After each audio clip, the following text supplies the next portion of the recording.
lot of history. Part of the appreciation for El Paso and for this part of the country has to be the ability of us to pass it on to our children and to future generations that can appreciate not only who they are, but where they come from. I think that's the real value in preserving this property.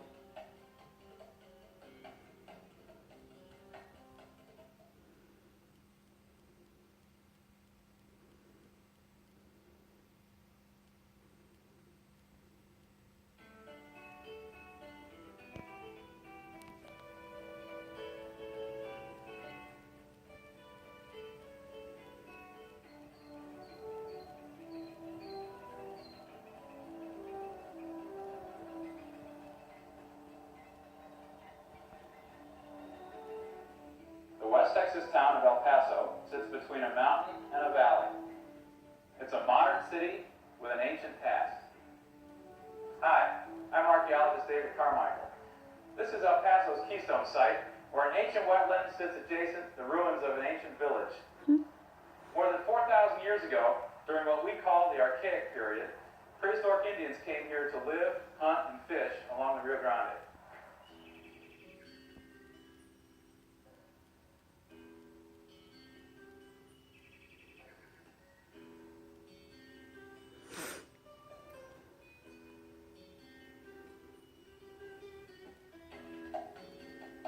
Now, modern-day humans come here to watch the wildlife.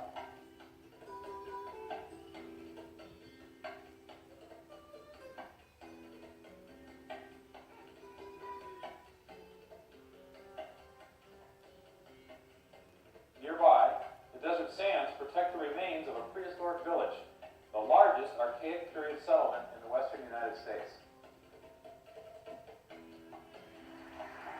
People are working to save both sites and trying to imagine everyday life before history began. Here's why experts across the country consider El Paso's Keystone site an archaeological treasure. The Keystone site, I think, is very important in that it represents this important turning point in the history of the Southwest United States and West Texas.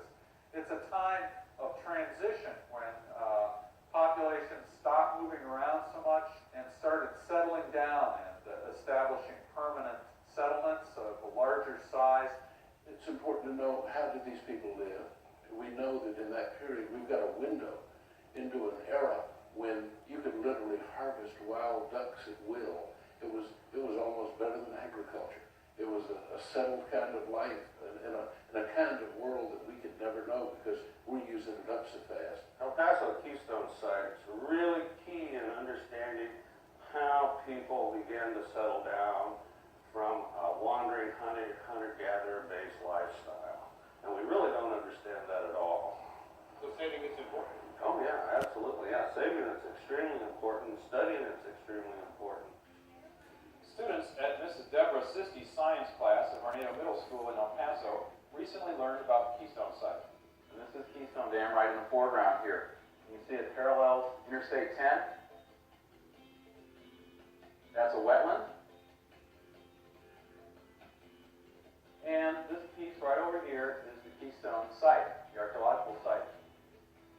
And notice that the dam does not come like this, like it was designed. It has a jog in one end. At the south end, that jog is there to avoid the archaeological site. The Army Corps of Engineers felt this was such an important site that it was worth saving instead of destroying by building a dam over it. This is what makes the site so important. This is a floor of a pit house that was exposed by excavation in 1979 and 1980. And in 1978, a major flood cut right through one of these houses and exposed it in an oil bank. Once the archaeologists knew that there was house structures down below the surface, they made a concerted effort to try to find some of them, doing what we call testing. They didn't try to dig the whole site, they just dug parts of the site. This is one of the house floors that they exposed during that testing. It's about 3 meters in diameter. The holes out here are the holes that would have had the posts in them, and if they would have built kind of a structure like a wooden framework with mud plaster on top that would look like kind of like a big igloo, but made out of mud. We know from how many places we found these and how many places we found burnt soil in the post holes, we estimate that there's between 20 and 40 houses still left out there. There's only 6 other sites in the whole country that have houses of the same time period. All of those other 6 have 1, 2, or 3 houses, like just one family. This one has between 20 and 40. It's a whole community. In fact, it's the first village in the western United States, the earliest village in the United States. Something that really impressed me when I heard about the El Paso Keystone site was its age. When people refer to things being 4,500 years old, the first thing that comes to my mind are the Egyptians. 4,500 years ago was about the time the Ramses I and II were in power. And this was prior to King Tut being even born. In fact, at that period of time, they were still building pyramids along the Nile. And just think of it, 4,500 years ago, right here where we're sitting, was perhaps the first village of Native Americans, and they're located here at El Paso's Keystone site. Having an area like this that's very placid, that's very spread out, is a real godsend for these birds that are migrating long distances. While that changes from season to season, right now it's wintertime. A lot of birds have already migrated south, but there are still some migrants that are still here on this little spit of land. And we have some leaf sandpipers, and this is a great place for shorebirds, for wading birds. It's great for these little tiny sandpipers whose feet may only be 2 inches long, to the black-necked stilts that you've seen, where their legs may be almost 8 inches long. The late spring, summer months, and early fall, you tend to see a lot of the wading birds. You'll see snowy egrets. Occasionally you'll see a common egret.